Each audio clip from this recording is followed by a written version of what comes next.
Well, it's that time again. What time is that? It's time to get naked. Like all the way naked? Well, keep your clothes on, but it's time for the Naked Party Time podcast where we get real and raw about life, leadership, and love. While having lots of fun along the way. So what do you say? Are you ready to get naked? Let's do it.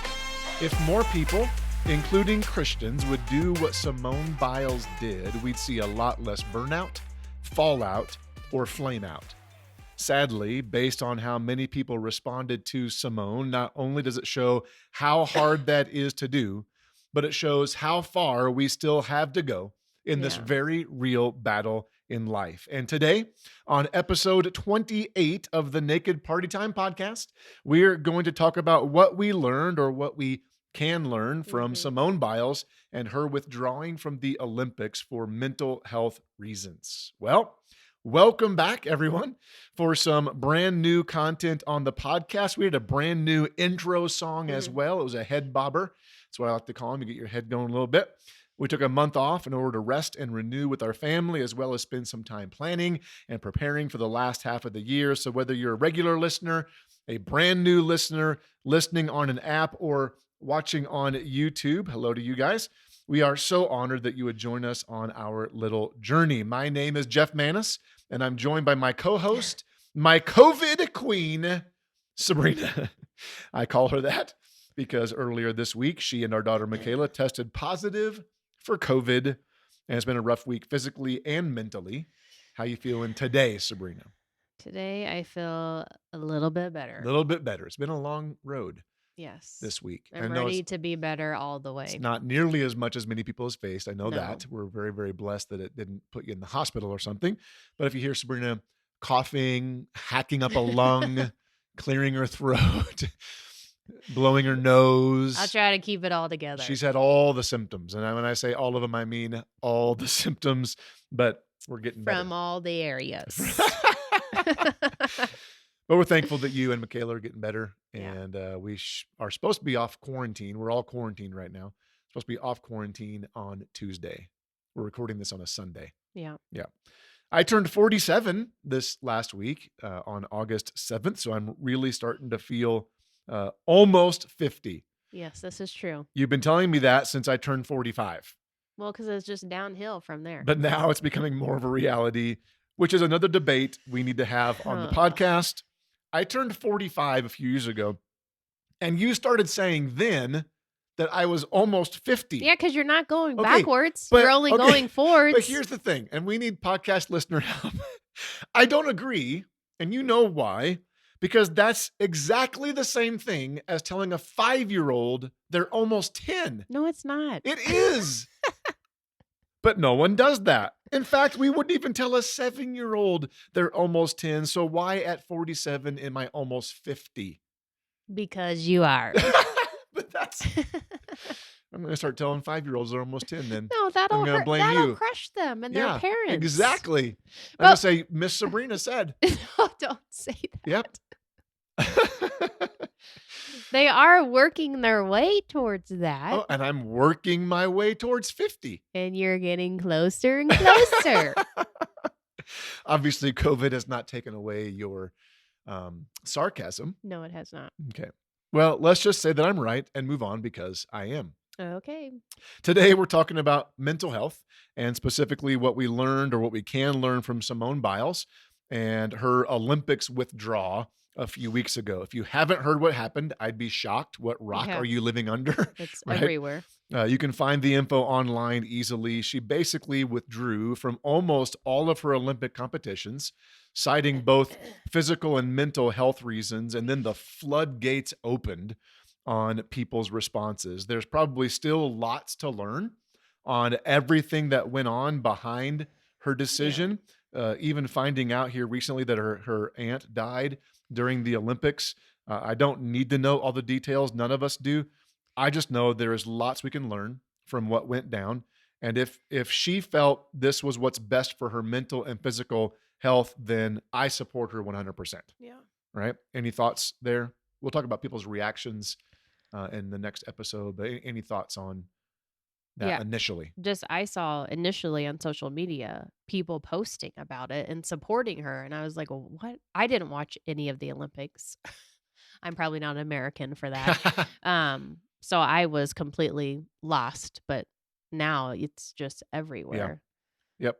So outside of the specifics of her situation, which none of us are privy to, nor should we be, Yeah. here are some things I think we can learn from her situation, specifically as it relates to mental health. Now, to begin, remember about 1 in 5 or 20% of American adults suffer from a diagnosable mental illness.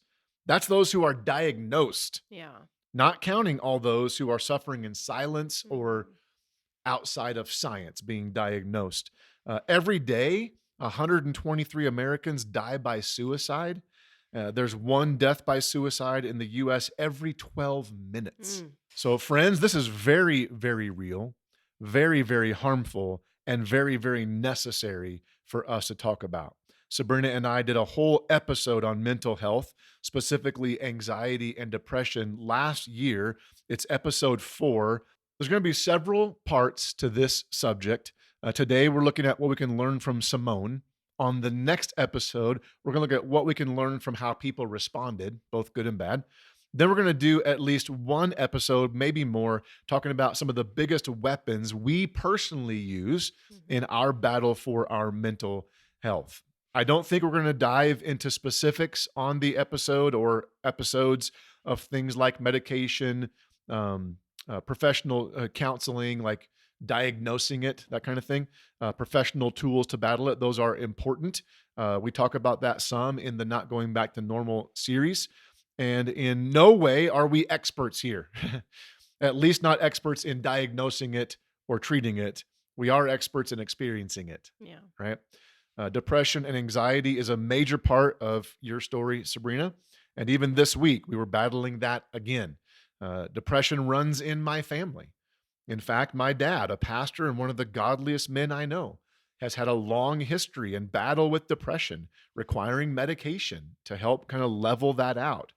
All that to say, one podcast episode is not going to fix anyone or solve anything, but we are hoping it keeps this out in the open.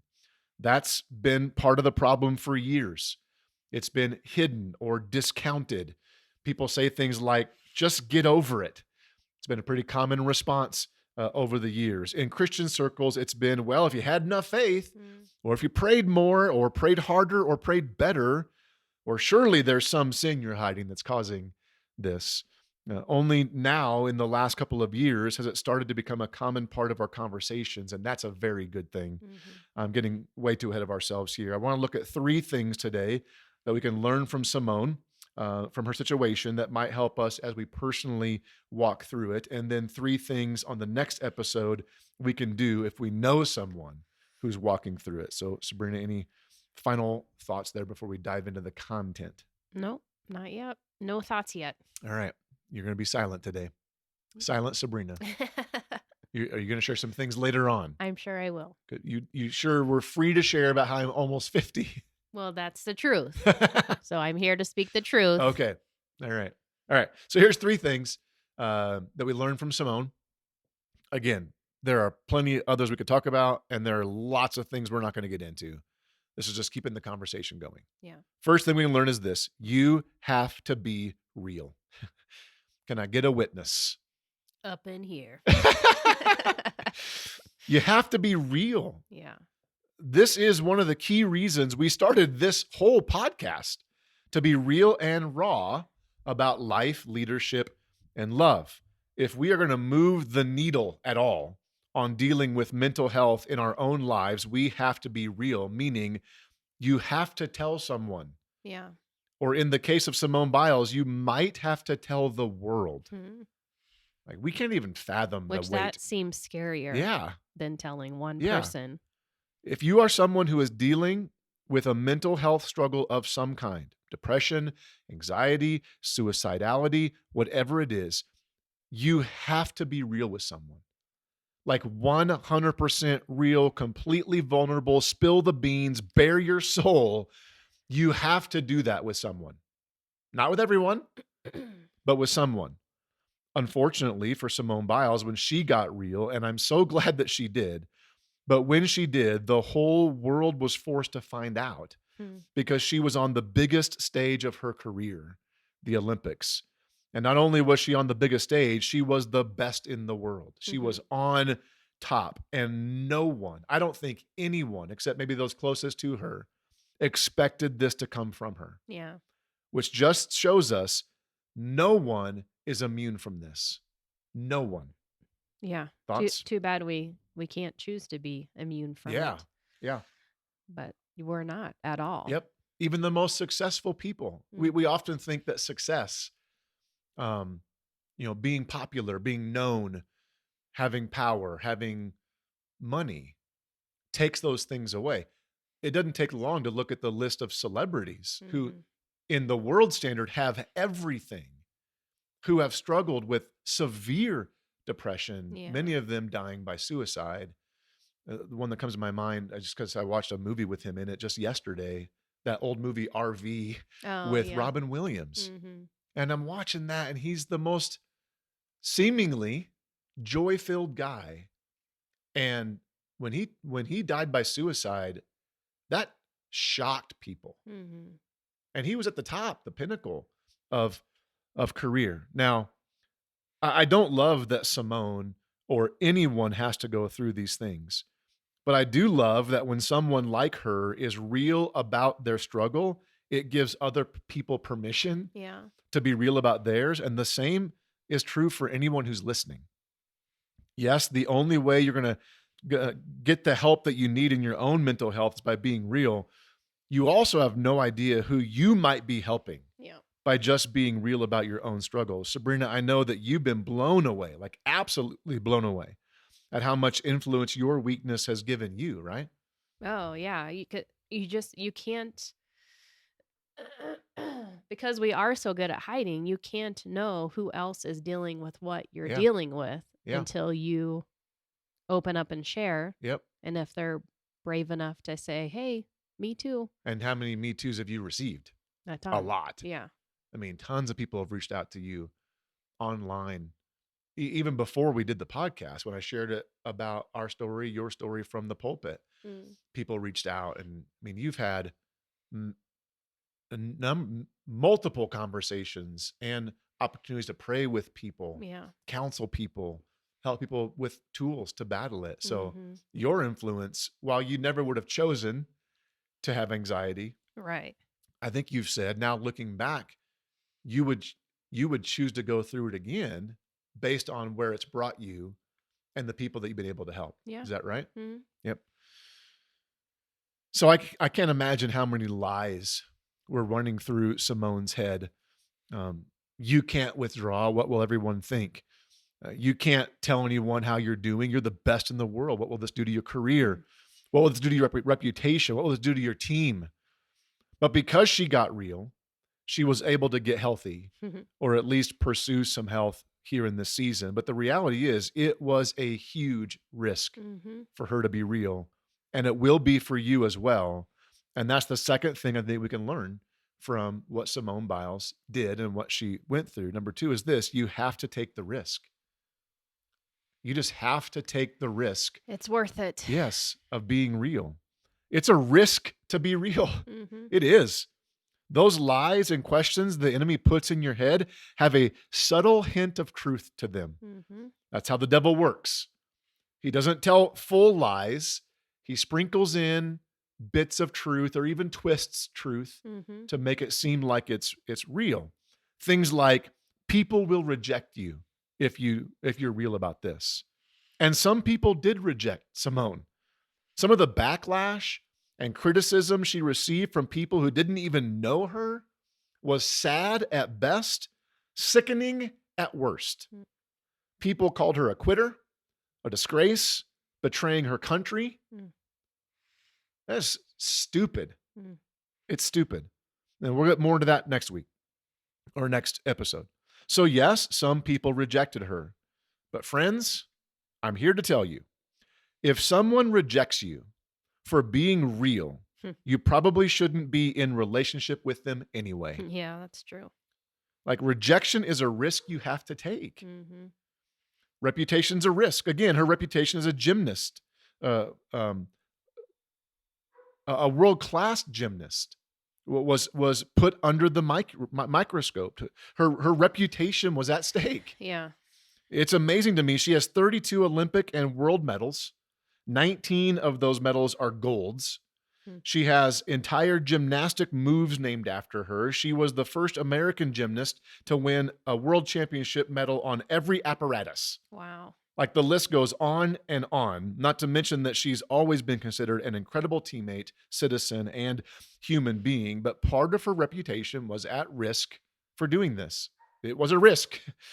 So there is a risk to being real. There just is. Mm-hmm. You risk rejection. You risk relationships, potentially, reputation. There might be job implications. Like, for Simone, there had to be in her mind future involvement with the Olympic team. But friends, and I use that word seriously, especially to those of you who are struggling, friends, all of those risks pale in comparison to the risk of not being real. Just like sin grows stronger when it's kept in the dark, kept in secret, so does anxiety and depression and suicidality and any other mental health struggle there is. It just grows when it's kept in secret. It doesn't mean that being real about it will make it go away, but keeping it hidden will definitely make it stronger. Mm-hmm. Thoughts there? Yeah, I mean, that's exactly what the enemy wants. He wants us to stay in isolation and keep it hidden because that's where he does his best work. Yeah, the lies grow there. Mm-hmm. The strength of the mental illness grows there. And the longer you keep it hidden, the harder it will be to break free. The harder it'll be. So what were some of the lies, Sabrina, that you believed when you were struggling with anxiety? Do you remember any of them specifically? Yeah, that I wasn't good enough. Yeah. Which I think that one right there can sum up a lot of things. Yep. But that I'm not strong enough. Yeah. That I can't do this. That I'll never be able to do it the right way. Yeah. Yeah. No one will understand. I think that was one that no one else is going through this. Yeah. Yeah. I'm the only one. Yeah, I'm the only one. Yep. So you've got to be real. And if you're listening and you are struggling with mental health of some kind, I'll just ask you this question. Who do you need to tell? You don't have to tell everyone, but you need to tell someone. If you're married, your spouse needs to know immediately. Trust me, they probably won't be surprised because this is affecting you and your relationship more than you know. They probably know something's up. Yeah. You just need to tell them. You might need to tell your boss or your counselor, just someone. Who are you telling? And when I say tell, I mean telling it all 100%, hiding nothing. You've got to take that risk. Yeah. It's a risk. Whatever you are risking in letting someone know is not as great a risk of keeping it hidden. I hope someone hears that. And the last thing I think we can learn from Simone is probably the hardest one to do. I think this is the one that trips most people up. It's the thing that made Simone's situation so newsworthy. And it's this, and we got to learn this: resolve to do whatever it takes. Be real, be willing to take the risk, and then resolve to do whatever it takes. If it means paying for counseling, you figure out a way to pay for counseling. Yeah. If it means breaking off that relationship because it's toxic and unhealthy, it might mean you break off that relationship. Yeah. Now, I will add, if you're married, I'm not saying you should go out and get divorced, right? You might need to separate for a season while you pursue reconciliation. You might need to tell someone you trust about the toxicity in your relationship. I'm not saying to divorce them. I'm saying do whatever it takes to restore health in you and in your marriage. And some people won't like me saying this, but it's true. Divorce will not solve your mental health struggle. Yeah. It'll Again, just add to it. Right. It might bring some reprieve, some relief from toxicity, but it won't solve your mental health struggle just to get divorced. Right. You might need some time away and then pursue reconciliation. But again, resolve to do whatever it takes. It might mean asking for time off at your work. It might mean changing jobs, moving, taking a sabbatical, using vacation time to just unplug instead of going to a destination and filling up your time off with more things Yeah. to do. This is what Simone did. And it's what I started the podcast with today. If more people, including Christians, would do what Simone Biles did, we'd see a lot less burnout, fallout, or flame out. Yeah.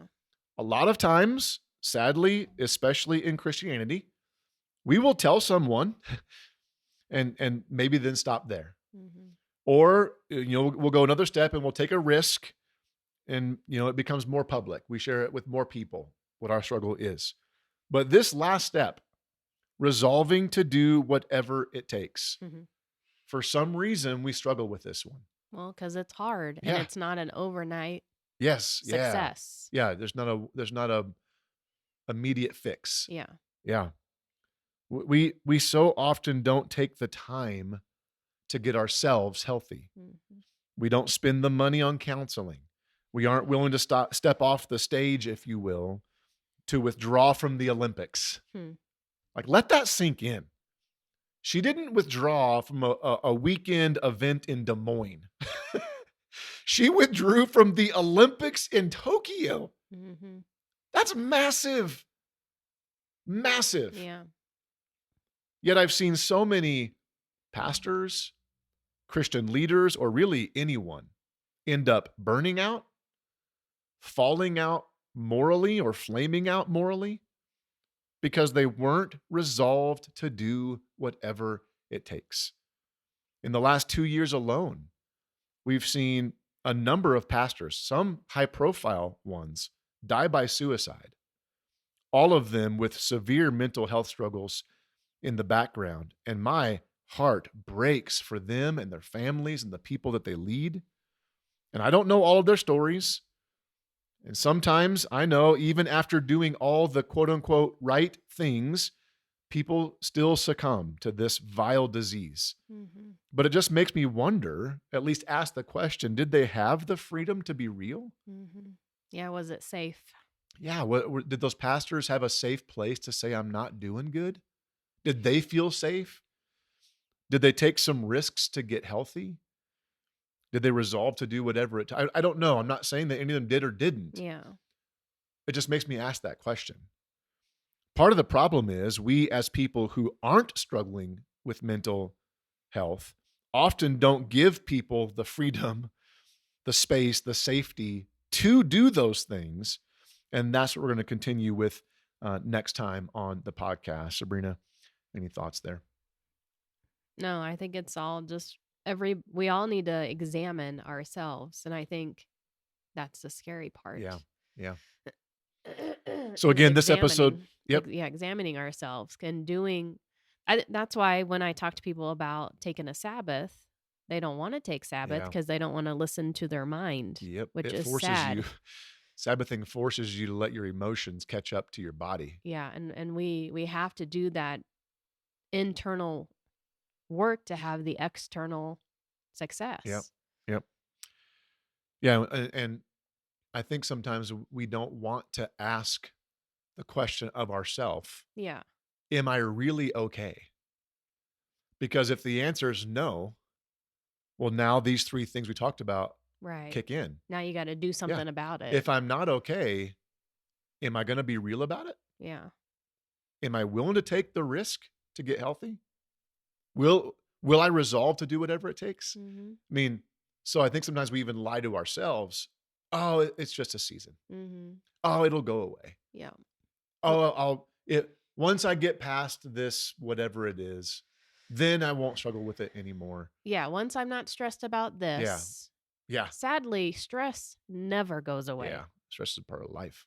It's how you deal with it. Yeah. So that's good. I think that self-examination piece is really, really good. Ask yourself, am I really okay? And I'm using that word friend because I think people need to hear that you got a friend out there. But friends, if the answer is no, if you're not really okay, be real with someone. There's someone out there, if you don't have somebody, it can be us, that you can tell anything to. And we will love you, we will stand with you, and we will help you take the risk and resolve to do whatever it takes to get healthy, right? Yep. So again, this episode was not meant to be a solution at all to this. I just thought there were some things that we could learn from how Simone Biles handled it, and some things we can learn next time on how we should respond when people are real, when they take the risk, and when they resolve to do whatever it takes. I think the next episode might be just as, if not more important than this one. We often talk to people that are experiencing mental health struggles, but think about this. If 20% of Americans have a mental illness, that leaves 80% that don't. So if the 80% need to know how to better respond to the 20% so that we can all walk together toward health and wholeness. Yeah. We've got to talk to both sides, people who are experiencing it and those who aren't, because odds are, even if you're not experiencing it yourself, someone you love is. Or you may end up experiencing it someday. Yeah, it's good. It's good. So if you have any questions that you want us to answer about mental health, please hit us up. You can email us at hello@jeffmanus.com. As always, it would be a huge, huge help to us if you would subscribe to the podcast, like, rate, and review it wherever you are watching or listening from. You can also follow us on social media, Jeff G. Manus and Sabrina.Manus on Instagram and on Facebook. Do all the things there as well. Sabrina, why don't we end like we always do with our marriage mission? We are united in Christ, unstoppable with Christ, and unbreakable because of Christ. Now it's time for you to go get naked and party. We'll see you on the other side.